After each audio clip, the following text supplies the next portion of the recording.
Pro Jember, Prodi Pendidikan Luar Biasa dengan NIM 241F10049. Di sini saya akan meresum film yang berjudul Ta'arif Zamyan Part untuk memenuhi tugas ujian tengah semester pada matkul Disabilitas Intelektual dengan dosen pengampu Bu Renalata Magis Mawiyati SPD MPD. Ta'arif Zamyan Part 2007 bercerita tentang Ihsan Awasti, seorang anak laki-laki berusia 8 tahun yang mengalami kesulitan belajar di sekolah karena disleksia. Disleksia adalah gangguan belajar yang mempengaruhi kemampuan seseorang dalam membaca, menulis, dan mengeja.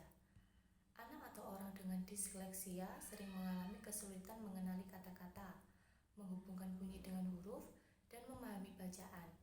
Meski tingkat kecerdasan mereka normal atau bahkan di atas rata-rata, kesulitan ini sering membuat mereka dianggap malas atau kurang mampu. Disleksia tidak terkait dengan kurangnya kecerdasan atau motivasi, melainkan kondisi neurologis yang mempengaruhi cara otak memproses bahasa. Ketidakmampuannya untuk membaca dan menulis dengan baik membuatnya terlihat malas dan bodoh di mata keluarga dan guru-gurunya, sehingga ia sering dihukum dan dianggap tidak berbakat. Ihsan sering merasa sendirian dan tidak dimengerti, yang menyebabkan rasa percaya dirinya semakin rendah. Huruf dan angka adalah musuh besar. Ia lebih menyukai hal-hal yang menyenangkan di luar pelajaran. Tak ada satupun yang bisa memahami kondisi Ihsan. Jadi di sekolah, Ihsan terkenal sebagai murid yang paling bodoh. Bahkan, ini merupakan tahun kedua Ihsan berada di kelas 3. Setiap hari, ia hanya menjadi bahan buli bagi teman-temannya. Suatu hari, saat guru menyuruh Ihsan untuk membaca, ia tampak sangat kesulitan dan kesusahan. Dan semua huruf yang ada di bukunya tak berhenti menarik, yang membuat gurunya sangat marah kepada Ihsan dan menyuruh dia untuk keluar dari kelas. Bahkan saat bermain dengan teman di lingkungan rumahnya, ia juga mendapat perlakuan yang sama. Salah satunya teman mengejek Ihsan idiot karena ia melempar bola ke arah yang salah. Dia merasa tertekan dengan perlakuan semua orang kepadanya. Ditambah lagi saat dia pulang sekolah, ia melihat ibu dari temannya yang berantem tadi mengadu kepada kedua orang tuanya, yang membuat sang ayah langsung marah, bahkan kuat untuk memukul Ihsan.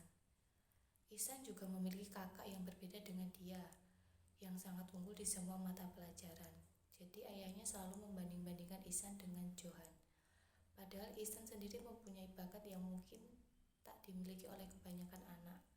Dia kerap sekali menumpahkan imajinasinya ke dalam sebuah gambar, hingga suatu hari dia pun memutuskan untuk bolos sekolah dan memilih untuk menikmati hal-hal menyenangkan yang ada di luar sekolah. Malam harinya, ia pun menceritakan pengalaman serunya saat bolos sekolah pada sang kakak. Ia juga meminta sang kakak untuk menuliskan surat izin palsu yang akan diberikan kepada gurunya. Dan saat ia mengikuti ujian matematika dan menggunakan imajinasinya untuk mengisi soal-soal tersebut. Namun untuk mengisi satu soal saja membutuhkan waktu cukup lama.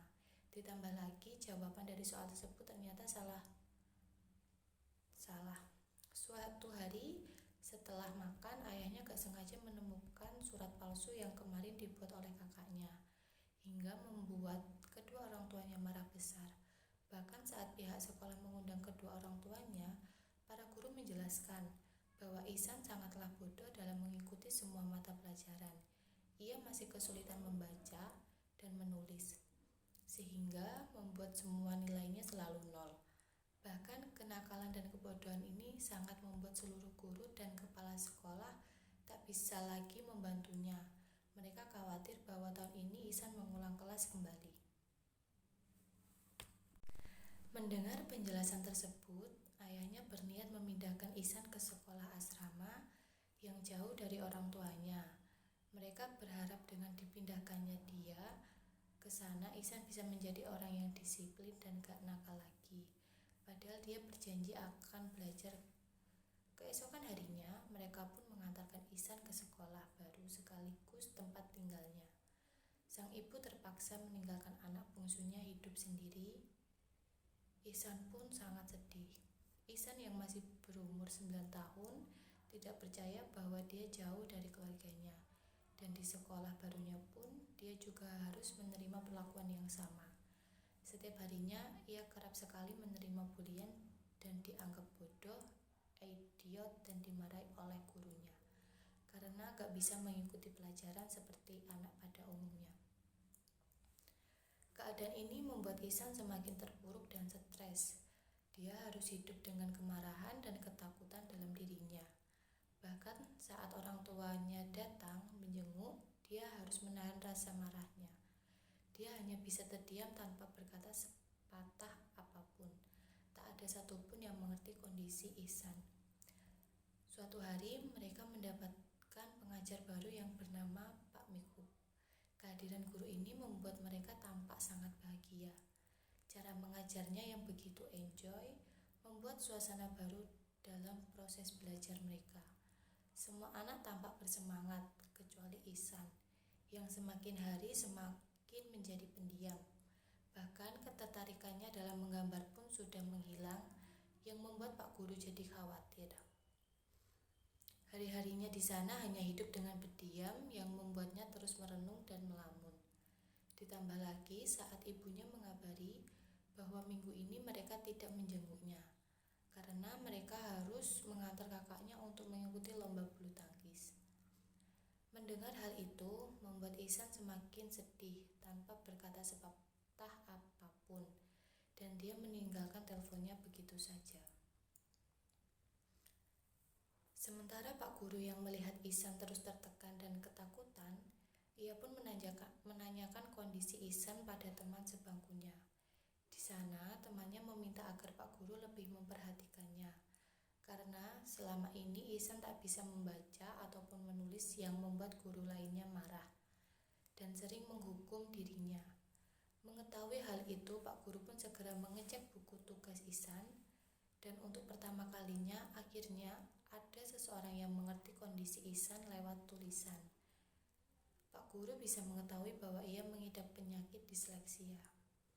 Ternyata selain menjadi guru kesenian di sekolah asrama, Pak Guru ini juga mengajar di sekolah khusus untuk anak-anak yang keterbelakangan mental atau disebut dengan sekolah luar biasa. Maka dari itu Pak Guru ini bisa dengan mudah memahami kondisi Ihsan. Dan selain penyayang, si Pak Guru ini memang selalu memberikan perhatian lebih kepada anak-anak yang lahir dengan keadaan kurang beruntung.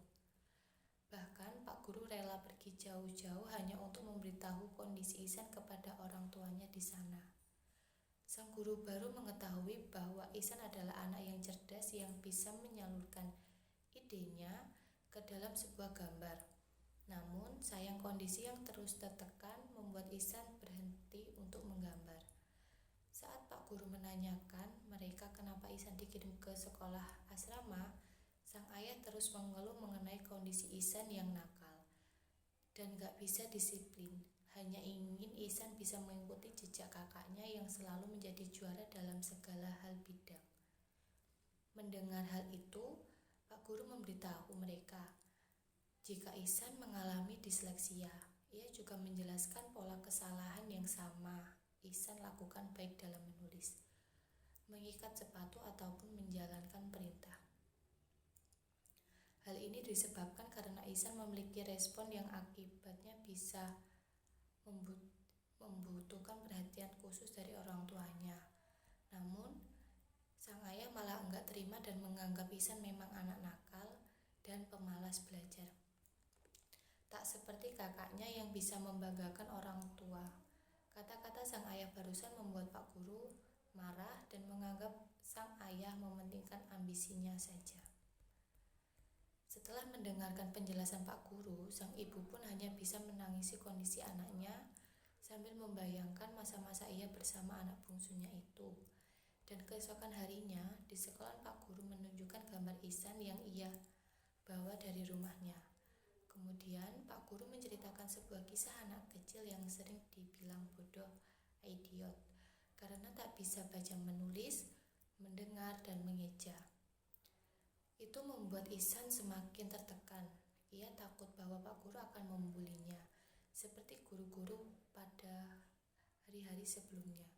Namun saat Pak Guru menunjukkan foto Albert Einstein, Ihsan pun kaget Ternyata Pak Guru sedang menceritakan tokoh-tokoh jenius seperti Thomas Alva Edison, Walt Disney, dan tokoh-tokoh terkenal lainnya yang masa kecilnya pernah menderita disleksia seperti dirinya. Hingga saat kelas selesai, Pak Guru juga menceritakan bahwa dulu saat kecil Pak Guru juga mengalami hal yang sama seperti orang-orang jenius yang tadi ia ceritakan. Mendengar cerita baru dan membuat hati Ihsan mulai merasa lega, bahkan ia berani mengekspresikan imajinasinya ke dalam sebuah karya. Mengetahui kecerdasan Ihsan di luar rata-rata, Pak Guru pun mendatangi kepala sekolah untuk membicarakan kondisi Ihsan. Namun setelah mengetahui kondisi Ihsan, kepala sekolah malah berencana akan memindahkan Ihsan ke sekolah luar biasa. Beruntungnya Pak Miko berhasil membujuk kepala sekolah dengan memperlihatkan hasil lukisan-lukisan Ihsan yang telah ia buat. Pak Miko juga meminta sang kepala sekolah agar sementara Ihsan mengikuti ujian dengan cara lisan. Sementara dia akan bekerja keras untuk membantu Ihsan supaya bisa baca tulis. Akhirnya untuk pertama kalinya ada orang yang mengerti kondisi Ihsan dan mengajarinya baca tulis dengan cara yang berbeda. Hingga semakin kemampuan Ihsan pun semakin berkembang pesat, begitu juga dengan kepercayaan dirinya. Suatu hari sang ayah mendatangi Pak Guru dan mengatakan bahwa dia dan istrinya sudah membaca semua artikel tentang disleksia, yang artinya mereka sangat perhatian pada anaknya. Namun Pak Guru menegaskan, bukan hati yang seperti itu yang Ihsan butuhkan, melainkan sosok ayah yang selalu bilang, "Aku menyayangimu." Sosok ayah yang selalu siap melindungi jika terjadi apa-apa pada anaknya. Dirinya mendengar hal itu, hati sang ayah pun seketika menjadi sedih. Ia sadar bahwa selama ini ia tak pernah melindungi anaknya dan malah memarahi anaknya, bahkan memukulnya. Beberapa hari setelah itu Pak Guru mengadakan lomba melukis untuk sekolahannya yang bisa diikuti oleh siapapun termasuk guru dan kepala sekolah. Namun saat semua peserta sudah datang, Pak Guru tak melihat kedatangan Ihsan sama sekali. Bahkan teman sebangkunya pun tak mengerti keberadaan Ihsan. Ternyata pagi harinya saat semua anak masih tidur, Ihsan telah bersiap-siap, bahkan menali sepatunya sendiri. Kemudian ia pergi ke danau untuk mencari inspirasi untuk bahan melukisnya. Dan begitu lomba dimulai, Pak Guru pun sangat senang saat ia datang dan bisa langsung melukis dengan menggunakan alat lukis hadiah dari kakak tercintanya. Sementara Pak Guru kepala sekolah bahkan murid yang lainnya juga mulai melukis sesuai imajinasi mereka, masing-masing singkat cerita. Akhirnya semua telah menyelesaikan lukisannya termasuk Ihsan. Dan akhirnya waktu yang ditunggu-tunggu telah tiba. Sebelum mengumumkan hasil pemenang, Pak Guru mengatakan bahwa lukisan yang mendapatkan juara 1 akan dijadikan sampul buku tahunan sekolah dan juara tersebut adalah Ihsan. Saat pembagian rapot dengan bangganya, kepala sekolah memberikan buku tahunan tersebut dan bahwa ia beruntung mempunyai murid secerdas dan sekreatif Ihsan. Ditambah lagi saat Pak Guru memuji proses belajarnya Ihsan yang semakin hari semakin membaik. Begitu juga dengan semangat pengetahuan Ihsan yang sangat luar biasa dibandingkan anakmu. Mendengar berita tersebut, sang ayah pun tak berhenti menangis. Ia berkali-kali mengucapkan terima kasih pada Pak Menkum yang telah membantunya. Bagi Ihsan, Pak Menkum adalah salah satu pahlawan yang bisa mengembalikan rasa kepercayaannya serta membantunya melawan penyakit yang ia derita, yaitu disleksia. Masalah-masalah yang dialami Ihsan diatasi dengan cara-cara yang lebih empatik dan mendukung, seperti pendekatan pengajaran yang ramah anak, pengenalan metode visual dalam belajar, dan dukungan emosional. Guru Pak Menkum juga memberikan edukasi kepada keluarga Ihsan agar mereka memahami kondisi disleksia dan memberikan dukungan yang diperlukan. Kesimpulan dan pembelajaran dari film ini adalah bahwa setiap anak itu unik dan memiliki potensi yang berbeda untuk mengembangkannya. Mereka membutuhkan dukungan dan pemahaman dari lingkungan, terutama dari keluarga dan pendidik. Film ini juga mengajarkan pentingnya empati, kesabaran, pendekatan pendidikan yang inklusif untuk anak-anak yang memiliki kebutuhan khusus. Sekian video dari saya ucapkan wassalamualaikum warahmatullahi wabarakatuh.